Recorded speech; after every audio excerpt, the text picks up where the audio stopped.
Welcome to episode 6 of SJSO Unlocked. We have our back to school episode. So I'm joined with some of our youth resource deputies. Hello. Hello. Hello. Hi. Hi.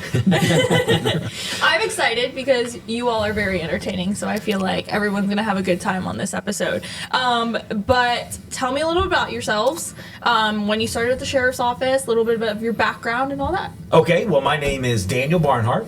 I've been with the sheriff's office since 2003, entering my 23rd year come next February. And the first 17 years of my career has been in patrol. And then 6 years ago, I entered the wonderful world of youth resource deputy. And I've been at Liberty Pines Academy, Go Wolves, sorry about that, Go Wolves, for the past 6.5 years. And I love every minute of it. Awesome. All right, I'm Paul Beasley. I've been at the sheriff's office going on my 20th year. I'm at Patriot Oaks Academy, go Chargers. I have been in motors, I've been in patrol, and this is my 7th school year at Patriot Oaks. I'm very excited and very much look forward to getting back into school. Hi, I'm Pedro Ramos. I've been with the sheriff's office since 2021, and I went to St. Augustine High School in January of 22, and I've been there ever since. Go Jackets. Awesome. Well, I bet you guys are so excited for the new school year because that's just your environment, right? That's where you like to be, where all the fun is. So tell us, what is your primary responsibility day-to-day basis when school starts back up? Well, you know, our main duty, I guess I'd say, at the school is to provide the security for not only the kids but also the staff, just to make sure that they're safe throughout the day and they all get home safely. But again, our job goes way beyond safety. I mean, I can only speak for myself, but I'm involved in so many things. Most of my day is spent with the dean, you know, just helping out the kids, you know, during their discipline process. I like to say I serve as their lawyer when they go before the dean. I'm the one that's trying to keep the kids out of trouble, you know, to lower that level of discipline as much as I can. I spend a lot of time in the lunchroom, helping out the staff with lunchroom duties. I love to sing happy birthday to the kids when I know it's their birthday. And just each and every day, you know, just talking to the kids, doing some mentorship with some of the kids, and just, you know, helping out any way we can. Awesome. And I do almost anything asked at the school. Not all of us do that, but it's just something I enjoy doing. I help out at the front desk. I work in the lunchroom during lunchtime, help organize field trips, just help out any way I can. And that's really how you fit in with the school, and you fit in with your administration and really get to be a part of the school. And same here, just like Paul, I just do anything. I mean, sometimes I'm at the front office and parents are surprised to see me there, you know, checking their kids in and checking them out and, you know, sending for them or doing anything, answering the phone and doing those kind of things. So pretty much anything the school asks, or just to assist, just to do something to help the school out. To piggyback off of that, how important are those relationships with those students, the staff as well? You're not there to, you know, get anyone in trouble. You're there to mentor them, but to also make sure everyone's staying safe. So how important is it to have those personal relationships? I would say it's very important. It's very important to understand we're not there for discipline, and the kids kind of figure that out, and then they kind of rely on us sometimes. They'll come to us and ask for advice. They'll ask for help with something, or if they're having a rough day, they know they can come to our offices and just hang out for a second, you know, get something off their chest real quick and get right back to class versus having an outburst in class. And when they realize that we're not doing discipline, we're there for criminal activities and to keep the school safe, they look at us a little differently. And then the relationship with the administration and the parents is super important inside the school and outside the school. I happen to live in the neighborhood that I work in, and it helps out in the neighborhood as well. I'd say that's probably one of the most important things is the relationships that you build with the kids inside the school. It resonates outside the school into the neighborhoods, mm-hmm. with the families, with the parents, and you know, so really you're building relationships with the entire family once you get in tight with those kids in your school.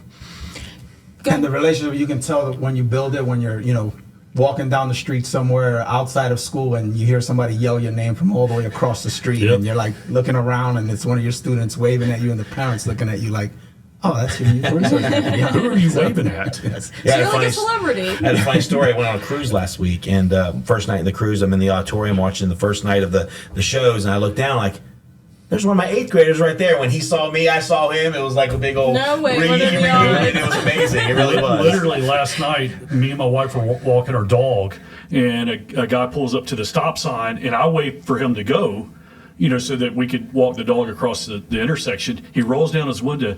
He says, Deputy Beasley, I used to be one of your students. And I said, look at you now, you're driving. And he said, yep. And I told him to go on, and, he went on. So you never know when you're going to run into these kids. And obviously for him to stop and say hey to me, that, I meant something to him at some point in time. And I didn't even know who he was, to be honest with you. Wow. Is there a specific time that you can remember that you'll never forget where you had that impact on a student, that you influence like a big life decision they made, or just help them guide through, a problem that they had? Well, during the summer, working the Teen Driving Challenge, one of my former students actually attended the class. And after the class ended, he came up to me afterwards, and he wanted to thank me for when he was in 5th grade, his parents contact the school about me being a mentor to him. So we would have lunch every day. He'd visit my office, and we would just talk about some of the things that he's struggling with and some of the problems he had at home. But those 5th grade lunches, I think he was in 10th grade now, or going maybe even 11th grade, but those lunches, he said, changed his life. He said those times together changed his life and shaped him of the man he's becoming right now. So he thanked me for it and was really grateful for the time we spent together. That's awesome. That was 6 years ago. So wow, that's awesome.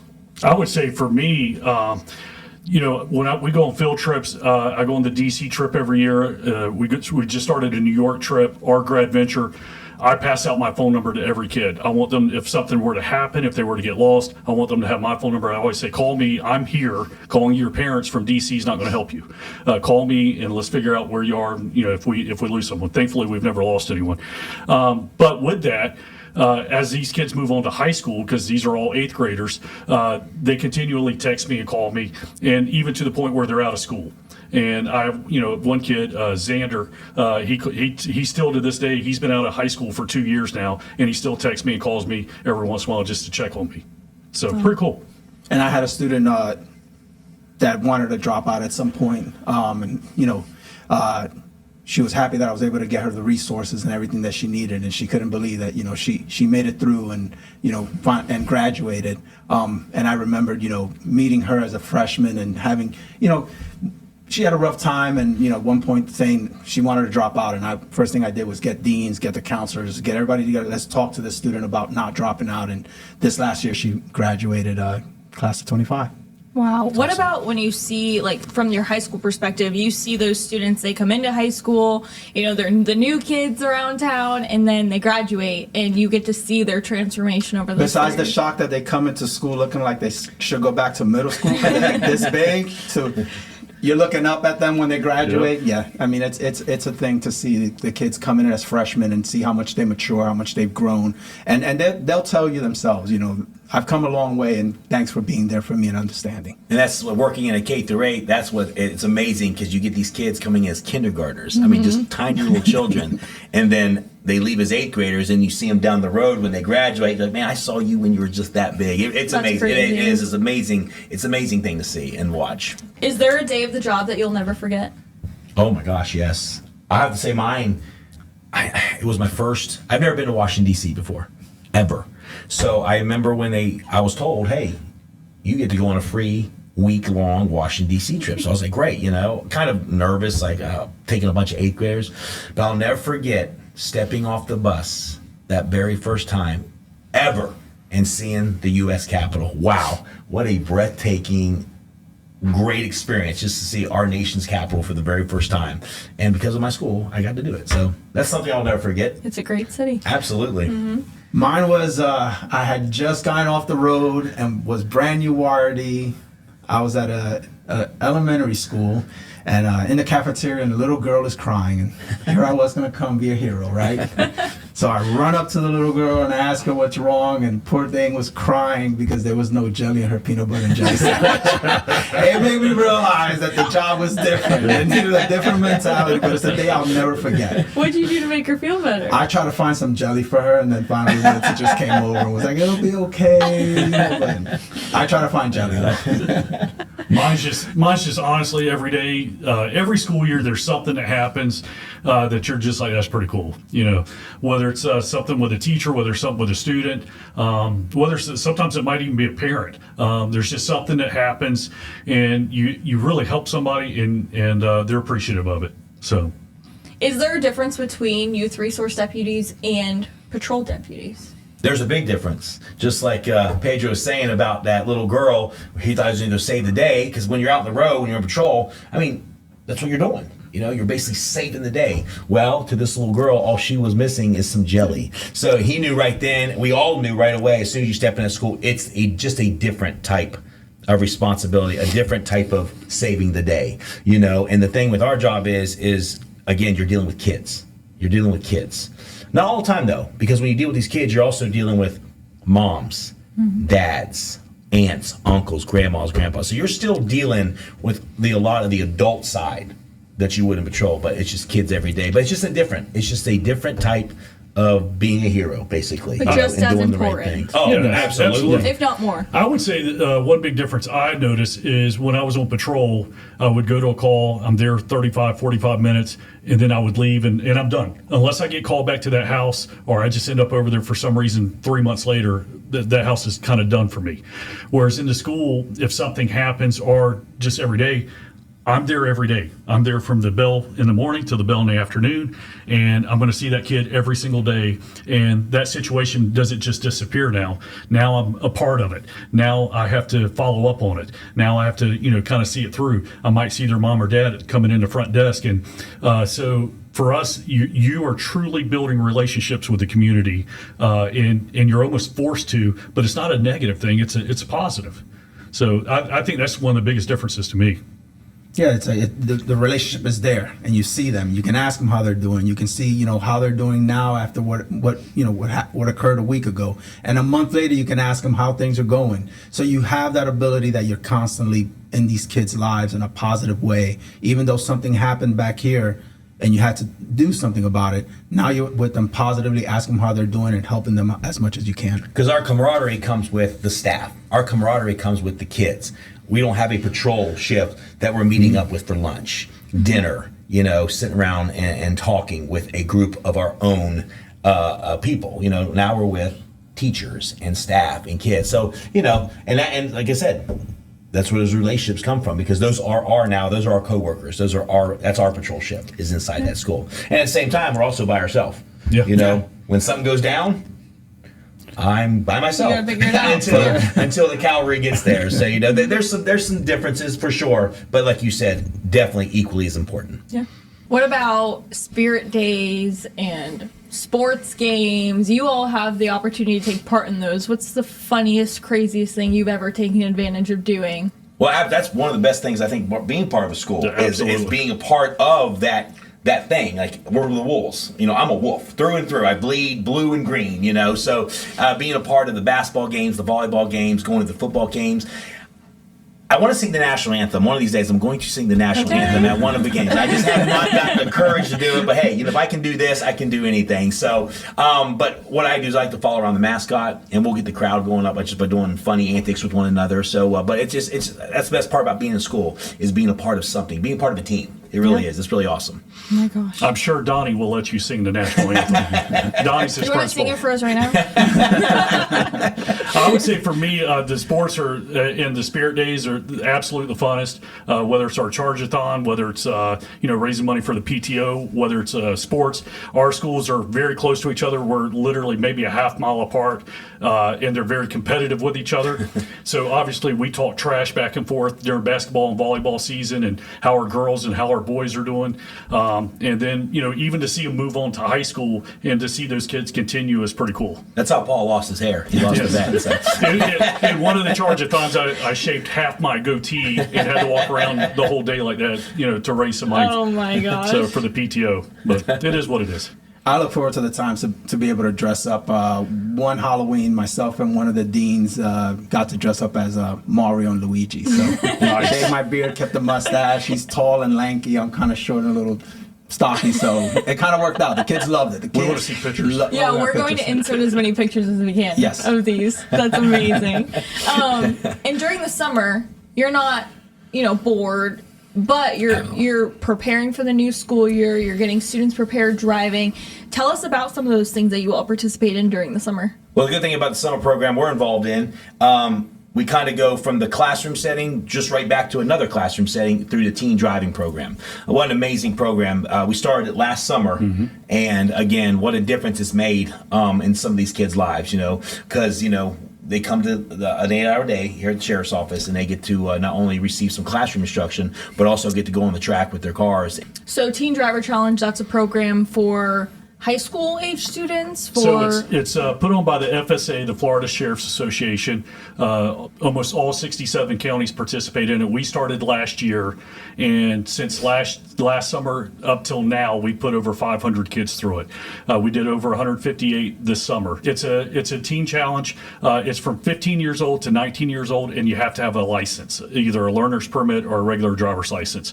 And all we do is we take kids for a single day. Obviously, we're not going to teach you to drive in a day, but we take kids for the day, and we'll take you wherever you are on your driving experience, and we're going to improve your skills and your confidence for that day. So we've had kids come in with their learner's permit who haven't driven a car at all, who start very slow. And we've had some 19-year-olds who were out of college for the first year, their freshman year of college, who come home and their parents asked them to do it, and they've come in. And obviously they're experienced drivers, but we still, at the end of the day, the kids come in, they don't want to be there. It's a summer day. Their parents probably made them sign up for it. By the end of the day, they're always excited. They're always having fun. They get to drive a police car, which is pretty cool, and a pretty cool experience for them. And they just really enjoy it. Danny does the inside portion of it. I do the outside on the track, and what they do on the track is they drive the same exact course that you do in the police academy or once you're hired with us to get qualified to drive a police car. And we don't tell them that till about halfway through. And when we tell them, a lot of times you can see that light bulb come on, that I'm 15 years old and I'm driving the same thing that a 30-year-old who gets hired with the sheriff's office has to do to qualify for their job. And that's pretty cool, and that builds confidence. And a lot of times the problem these kids have is just a lack of confidence, and that's just all they need is a little more confidence. So pretty cool class. And we also recently had a parent tag us on social media of her son who went through the program, and he had the shirt on, and long story short, in the caption she had just said it was an unforgettable experience that he'll never be able to forget. So yeah, it's pretty cool. It's cool that you guys have that impact on the young kids. Moving on to active shooter training, which is something else that you had mentioned, that's a huge, very important training that you all have to go through. Not only you all, but every deputy here in the sheriff's office goes through it. What are some of those things that you're covering to prepare for your own schools? What we do when we do our own active shooter training, just with the YRD division, is what we're concentrating on is that single man entry. Because when we're at the school, and that time does come, if it ever comes, hope to God it doesn't come, but if it does, it's just us for at least the first maybe 3 to 4 minutes until we can get help there. So what we concentrate on and we focus on is that knowledge to get where you need to get quickly and to get in as fast as you can, because the faster you're in, the more lives you're going to save. Mm-hmm. And a lot of it is getting yourself refamiliarized, right, with your procedures and stuff like that. You take the summer off, you're not out of school, you're not constantly walking the halls, thinking safety, thinking this, thinking the other. So we're getting ourselves prepared by doing that, into that mentality of we're in a school environment again. We're going to have, for me, it's about 1,800 students walking around the school and keeping it safe, but at the same time keeping that mentality of looking for things that are not normal within your school. Now, last school year and the school year before, I believe the sheriff's office received or at least investigated a little over 100 threats directed towards schools, whether that was from Fortify, Florida, or somebody called it in, or a student had reported it to somebody at the school. Describe your process for that when a threat does come in, and then also educating people, saying these things, it's not a joke, it's serious, and there are, there's consequences to those actions. Well, unfortunately, due to the influence on the outside world that these kids are getting through social media, we all know that pranks are huge right now. Testing our limits, testing what the police will do now. What do they do now? They do these fake pranks. They say these words just to see what kind of reaction they get from us. That's a message we send very strong to these kids when a threat does come in. And when a threat does come in, it is dealt with, again, working in a K through 8, we have threats from young as first grade all the way up to 8th grade, and every threat is treated the exact same. We have a team at the school that consists of myself and some admin staff there, that when that threat comes in, we're in an office, we're meeting, we're triaging it, and we're trying to discover the level of the threat. Once we discover the level of the threat, then that will determine what action that we're going to take, not only as a sheriff's office, but also as a school district. Once we determine the threat level of it and we determine what action needs to be taken, then obviously we follow up on it. The follow-up could be something as simple as a weekly check-in, a daily check-in. I know a lot of times when we have a student that goes on threat assessment, once they hit even a weekly check-in, once that kid is known to me, I'm usually talking to them every day in the cafeteria, talking to them in the hall. I'll go out of my way. I'll figure out what hall they're going to go to for what class, and I'll make sure I meet them in that hall somewhere just to say hey to them, just to make a presence known. And usually within a couple of weeks of a threat, between us and the counselors in the school, we do a really good job of figuring out what's going on in that student's life and try to work with them and try to fix it and try to help them to come back to a normal realization and stuff. And the other aspect of this is if something is done as a joke, if something was said as a joke, like, there's a bomb in the school or something, those threats get taken just as seriously as an actual threat. And as soon as we determine it's a joke, it makes our jobs a little easier. But there's also the same consequences for it because the students are told and made very aware that there's some things you just can't say in the school, and those are the type of stuff that it's unfortunate that it has to be handled that way, but there's consequences for saying that stuff.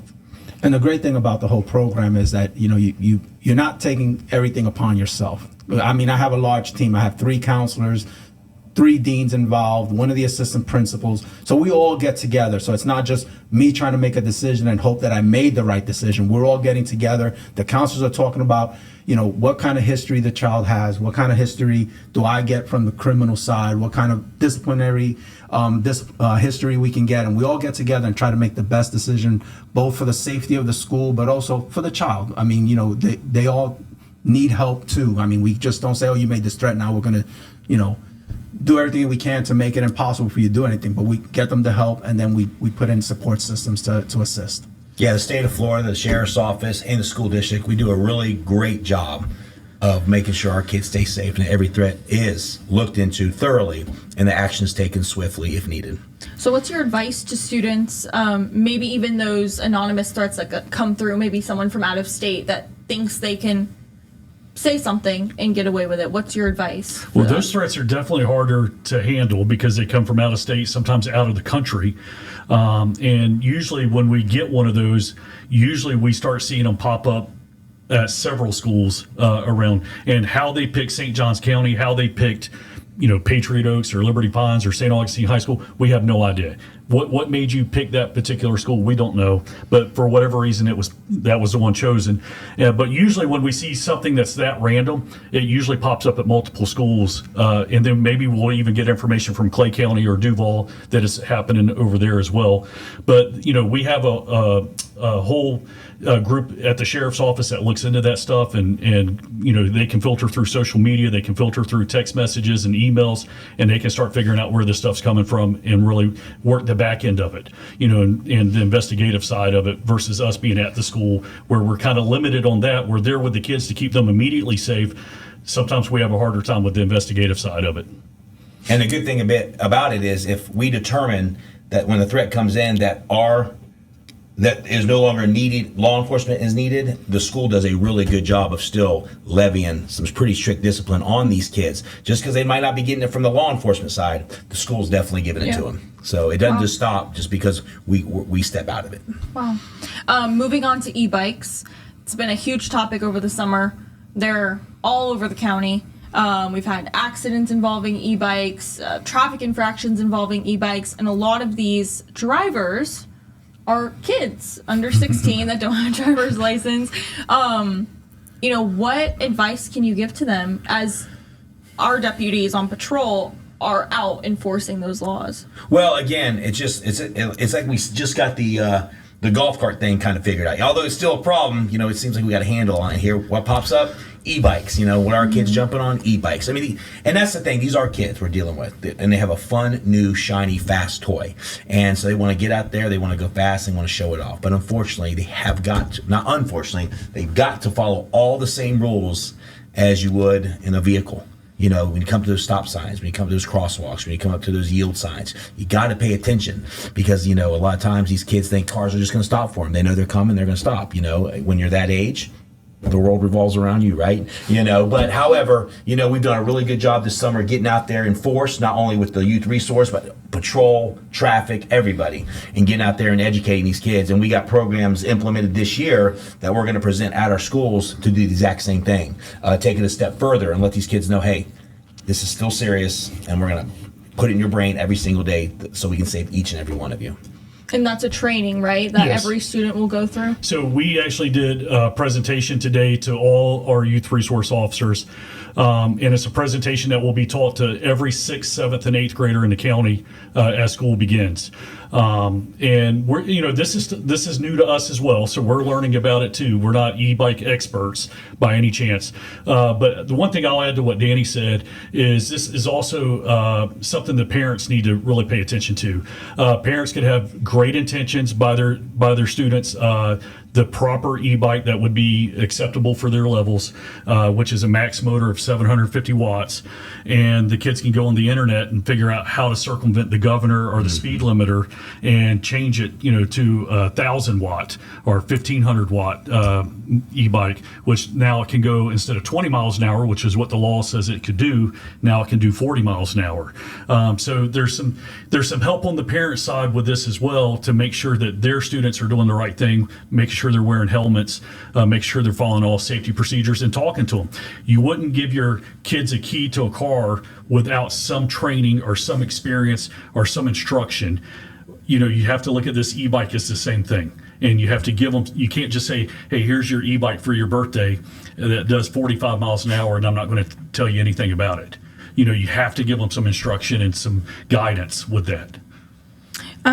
Any advice to parents for kids who are using e-bikes or any similar mode of transportation to get to school? Do your research. Like Paul was saying, there's so many different variety of bikes out there, and there's so many different things that these kids can do to them to make them basically illegal. Make them faster, make them, more unsafe. So parents should just take time, do the research in these bikes, and then know the laws. Know the laws. If you know the laws, then it doesn't have to always come from us. Right. Like Paul said, it starts right in the home. The parents can start preaching these laws to these kids, making sure that they're following the laws. That they're not adjusting their bikes to make them more unsafe. Wearing their helmets. So I would say just research, learn. So I would say the biggest eye-opener I've done researching this and learning about it to teach the class is if your e-bike can go faster than 28 miles an hour, then it's actually an electric motorcycle in the state of Florida, which requires a tag, a driver's license, and a proper helmet, a DOT certified helmet for anyone under the age of 21. So at that point, you're on a motorcycle that has to be ridden on the roadway. And, as deputies going down the street in a neighborhood and seeing a kid on a sidewalk, sometimes it's hard to tell if that bike's been altered to go faster than 28 miles an hour unless we have a radar on them or something. But that's something the parents would probably know if the kid's bike has gone faster or they've altered it in some way. So once again, that's where we need some help from the parents as well. I want to pivot to kind of my last couple of questions. Preparing for the school year. What are you guys looking forward to most for this upcoming school year? I'll start with that one. Just getting back into our normal routines. I think pretty much all of us love our schools. We love being there. We love being with the kids, the staff, and just our normal routines. And we look forward to this. I mean, we get very excited about when this time of year comes up and we're ready to get back into it. Just seeing all the new faces, the old faces, the new faces. I stopped by my school yesterday and just walking in and seeing the staff, because they're friends. Mm-hmm. They're not just coworkers, not just people I see each and every day and, spend some time with them. We're actually friends, relationships. So I just can't wait to get back and just hear about everybody's summer, how everybody's life's going, and just get to know all the new kids as well as getting even the older kids that have been there a while, get to know them even a little bit better. Yeah. Seeing the next, class graduate, right? Seeing that, now what is officially my first real freshman class that, because I started halfway through the year with the first one, but this is like my true freshman class. These are your babies. Yeah, these are the ones I saw from the first day that they came into the school running around and, you guys got to grow up. And now to see them actually graduate, that's what I'm looking forward this year. Advice to your students and your staff on how they can have a great school year, or just advice in general for this upcoming school year? Well, just come up with the right attitude. I mean, that's the thing. When anything you do in life, if you have the right attitude, everything can go really smooth. I know life happens, and I know situations come up, and I know there's family issues, I know there's grade issues, I know there's social issues. But again, if everybody can just be positive, cooperative, and just have that attitude, like what a blessing it is to come together and learn in the setting that we do. I know it's hard because, again, life comes at you hard, life comes at you fast sometimes, but that's why I always try to keep my constant smile. Everybody's like, do you ever get upset? I was like, well, if you talk to my wife and daughter, they might tell you a little story. He gets upset. But while I'm there, I am portraying nothing but positivity so I can just help. I love it. That's Yeah. awesome. I would say go to bed early, get up ready to go, come to school with a positive attitude, and enjoy life. And if you didn't like who you were at the end of last year, it's a whole new school year. It's a whole new set of classes, maybe even a new school for our 8th graders who, going to high school. If you didn't like who you were last year, make yourself whoever you wanted to be this year and change. And, like one thing Danny says at his school all the time, and I think it's pretty important, he'll ask teachers, how's your day going? And they'll say, oh, I can't wait for Friday. Don't wait for Friday. Make today a good day and enjoy today, Thursday, and Friday all the way through. Don't wish your life away. Right. Enjoy every single day and make the most of it. I tell my kids last year, whether you had a good year or a bad year, it's a whole new year this year, and this year you can make it what you want it to be. Thank you all so much for joining us for this episode of SJSO Unlocked. We're all looking forward to a great rest or a great beginning of the school year, and these guys, they're here for you whenever you need them. See you soon, guys. Go Wolves! See you guys. Go Chargers. Go Jackets! Yay! Yay! All right. We did it.